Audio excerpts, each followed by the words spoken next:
Have you ever looked at an ordinary-looking 1965 United States dime and wondered if it could be hiding a surprising value? Most people toss these small silver-colored coins into a jar, a wallet, or a cash register without giving them a second thought. But what if one of those tiny coins could be worth far more than its face value? What if a single detail, a rare error, or an unusual strike could transform a common 10-cent coin into something that collectors are willing to pay hundreds, thousands, or even tens of thousands of dollars for? Today, we're taking a close look at one of the most interesting coins in modern American history, the 1965 Roosevelt dime. Stay with me until the end because many collectors overlook this date, and you might discover that the coin sitting in your pocket deserves a much closer inspection. Before we begin, welcome back to USAX Coin. If you enjoy learning about rare coins, hidden minting errors, valuable pocket change, and real auction prices, make sure to subscribe to the channel, turn on the notification bell, and leave a like on this video. Every week we explore coins that could be hiding in everyday collections, and you never know which one might become your next exciting discovery. The story of the 1965 dime begins during one of the biggest changes in American coinage history. In the early 1960s, silver prices continued to rise, and millions of Americans started saving silver coins instead of spending them. Since dimes, quarters, and half-dollars were made with real silver, people realized that the metal inside some coins was becoming worth almost as much as, or even more than, the face value.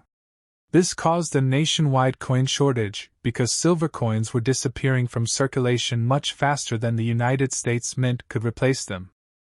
To solve the problem, Congress passed the Coinage Act of 1965. This law completely changed how many American coins were made. Beginning in 1965, the dime was no longer struck with 90% silver.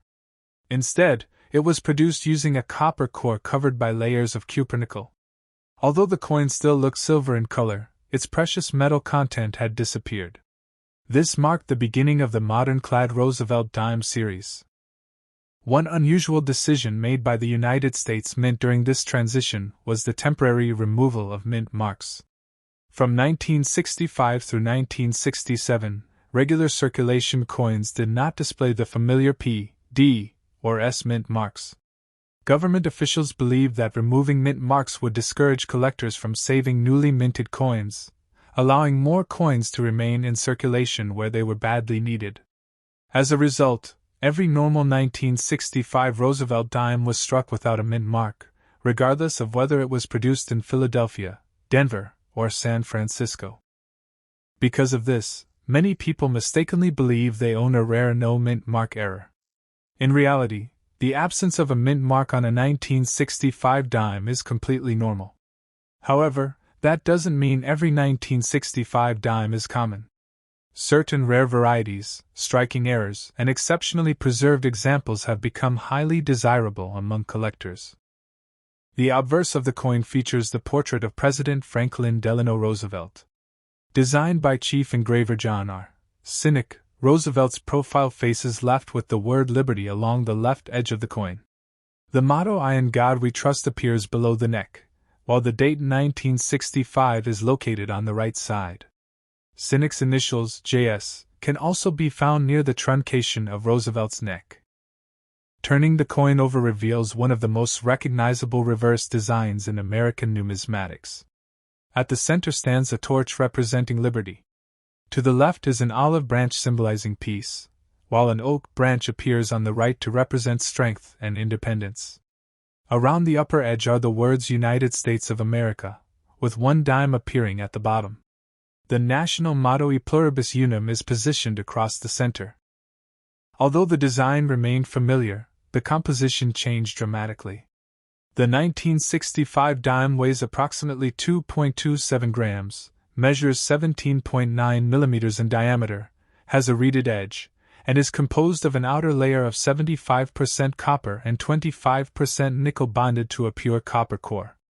This new clad construction remains the standard composition for circulating Roosevelt dimes today.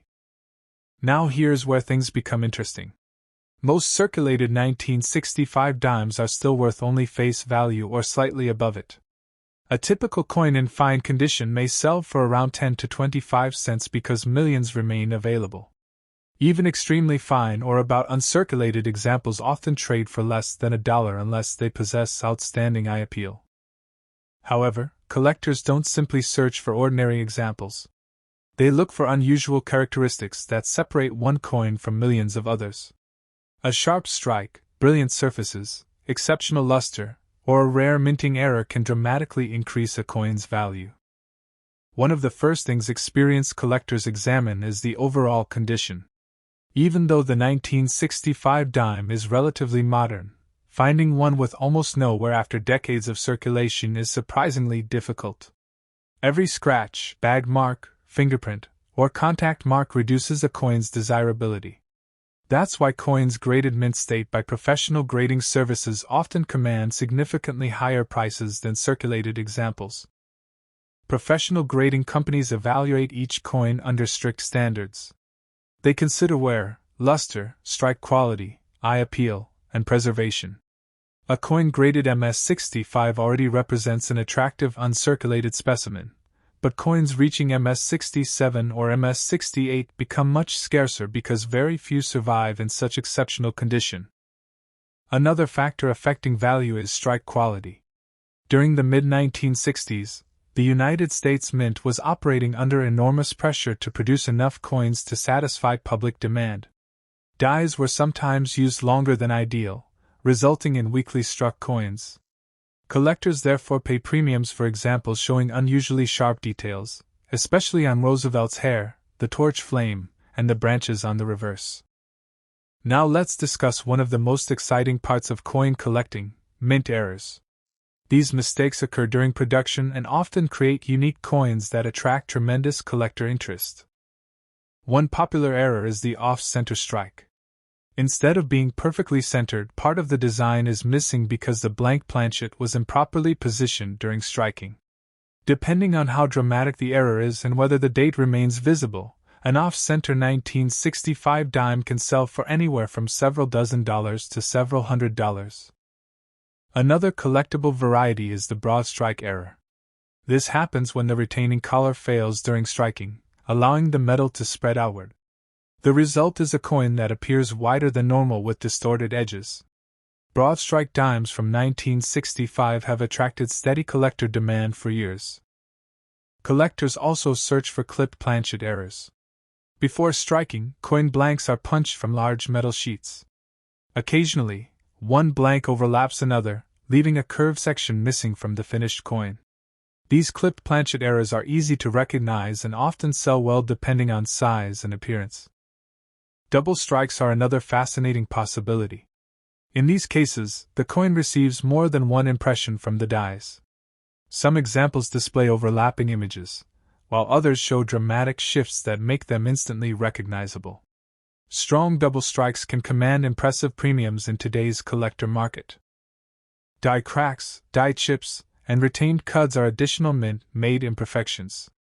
Although some are minor, larger examples become highly collectible because they document the gradual deterioration of the dies used to produce the coins. Among the rarest possibilities is the transitional error involving a silver planchet. When the mint switched from 90% silver to clad composition, it is believed that a very small number of leftover silver planchets accidentally remained in production equipment. If one of these leftover silver blanks received a 1965 Roosevelt dime design, the resulting coin became one of the most valuable modern dimes ever discovered.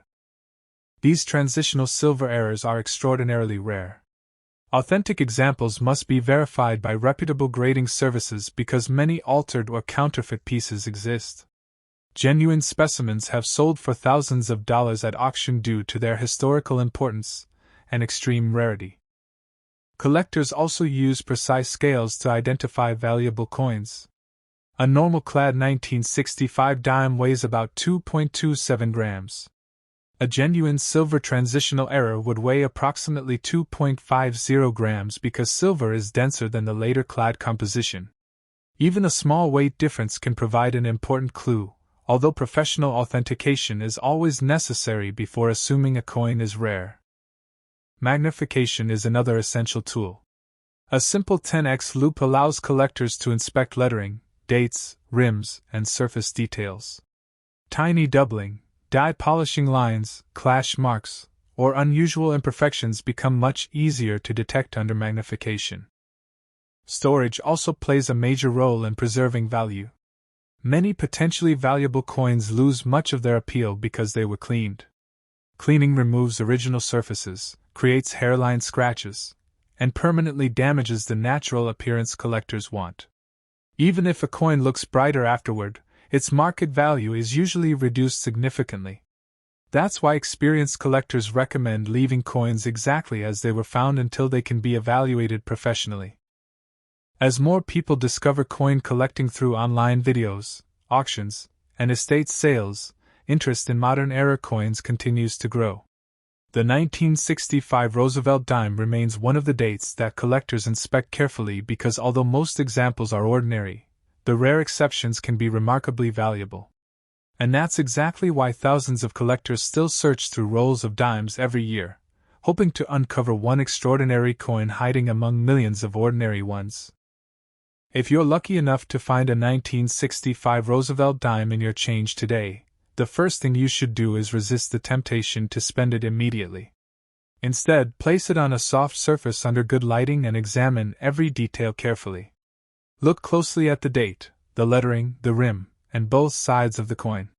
While the majority of these dimes are common, experienced collectors know that valuable discoveries often begin with a simple, careful inspection. One of the easiest ways to begin evaluating your coin is by checking its overall condition. In fine circulated condition, Roosevelt's hair will show noticeable wear, and many of the finer details around the ear and forehead will be flattened from years of circulation.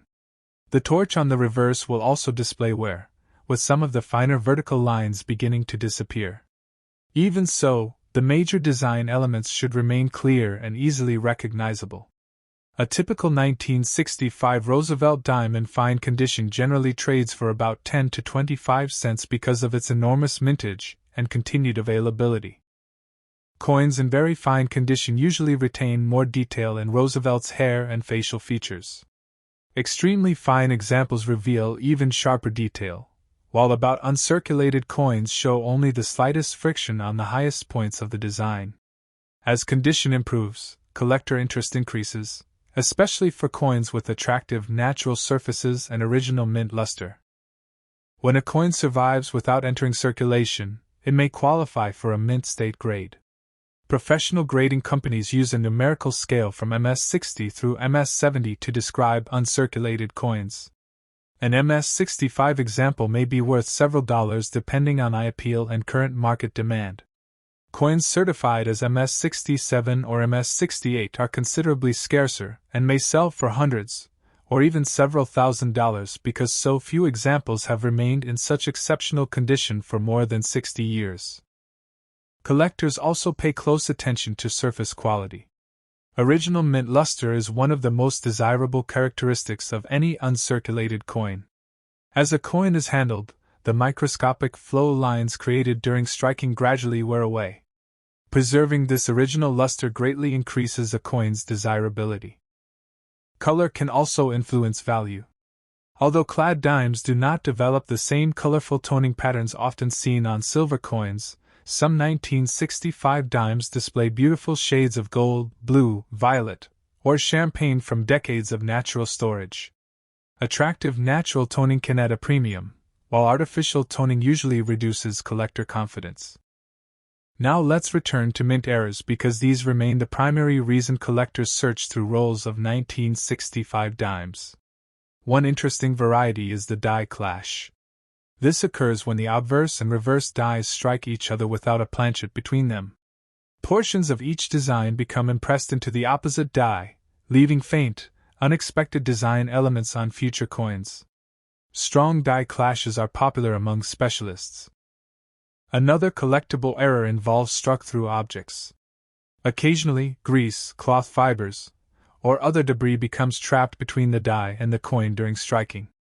This creates missing or weakened portions of the design. While grease-filled die errors are relatively common and usually modest in value, Dramatic struck-through errors involving foreign material can attract strong collector interest. Lamination errors also appear from time to time. These occur because of imperfections within the metal itself. Small sections of the coin's surface may peel away or appear cracked due to flaws in the metal strip before striking. Genuine lamination errors are collected because they demonstrate manufacturing defects rather than post-mint damage. Some collectors specialize in rotated die errors. Normally, when a United States coin is turned from top to bottom, the reverse should appear upright. If the reverse design is noticeably rotated, the coin becomes an interesting mint error. Larger rotations generally command stronger premiums. Another category involves wrong planchet errors. On rare occasions, a dime design may be struck on a blank intended for another denomination. Such mint mistakes are extremely scarce because quality control procedures usually remove them before they leave the mint. Nevertheless, authenticated wrong planchet coins have sold for substantial amounts whenever they appear at major auctions. Authentication is especially important because many damaged coins are mistakenly believed to be rare errors. Scratches, environmental damage, heat exposure, tool marks, or alterations made outside the mint do not qualify as mint errors. Learning the difference between genuine mint-made varieties and ordinary damage is one of the most valuable skills any collector can develop. If you believe you've discovered something unusual, avoid cleaning or polishing the coin. Place it inside a protective holder and consider having it evaluated by a respected third-party grading service. Professional authentication not only confirms authenticity but also provides an independent grade recognized throughout the coin collecting community. Auction records demonstrate just how much condition and rarity influence value. Ordinary circulated 1965 Roosevelt dimes sell for only small premiums over face value, but exceptional certified mint state examples have realized hundreds and, in the highest grades, several $1,000s. The rare transitional silver planchet errors represent an entirely different level of rarity, with genuine authenticated examples bringing tens of thousands of dollars whenever they appear for public sale. These extraordinary prices reflect extreme rarity rather than the value of a normal 1965 dime. Many beginning collectors ask whether every old coin is valuable. The answer is no. Age alone does not determine value. A coin's rarity, condition, collector demand, historical significance, and authenticity all work together to establish its market price. That's why two coins with the same date can have dramatically different values. Roll searching remains one of the most affordable ways to hunt for collectible dimes. Banks often provide rolls of circulating coins at face value, allowing collectors to examine hundreds or even thousands of dimes. Most searches reveal only ordinary coins, but every roll offers the possibility of discovering an overlooked error, an exceptionally preserved example, or even an older silver dime accidentally returned to circulation. Estate sales, inherited collections, and forgotten coin jars are also worthwhile places to search. Many valuable coins have been discovered after sitting unnoticed for decades because previous owners never realized what they possessed. The 1965 Roosevelt dime occupies a fascinating place in American coin history because it marks the beginning of the clad era. It represents a major economic transition as the United States moved away from circulating silver coinage. That historical importance alone makes it an interesting addition to any collection, even when individual examples are worth only modest premiums. To summarize today's values, a typical 1965 Roosevelt dime in circulated fine condition generally sells for approximately 10 cents to 25 cents. Very fine and extremely fine coins may bring modest additional premiums. Attractive uncirculated certified examples can range from several dollars to hundreds of dollars depending on grade, while the finest known examples have reached several $1,000s at auction. Genuine transitional silver planchet errors and other major mint errors are exceptionally rare and have sold for tens of thousands of dollars, making them among the most desirable modern Roosevelt dimes. The next time you receive change from a store, don't ignore those small 10-cent coins. One careful inspection could reveal an interesting variety, a beautiful high-grade survivor, or perhaps even a rare mint error that most people would never notice. Coin collecting rewards patience, knowledge, and attention to detail, and every coin has a story waiting to be discovered. Thank you for watching USAX Coin. If you enjoyed this video and want to learn about more rare United States coins, valuable mint errors, and real auction results, be sure to subscribe to the channel, like this video, and share it with your friends. Before you go, take a look through your own coin collection and let us know in the comments, have you ever found a valuable Roosevelt dime or another rare coin in your pocket change? Your discovery could inspire the next video, and you never know what treasure might be hiding in plain sight.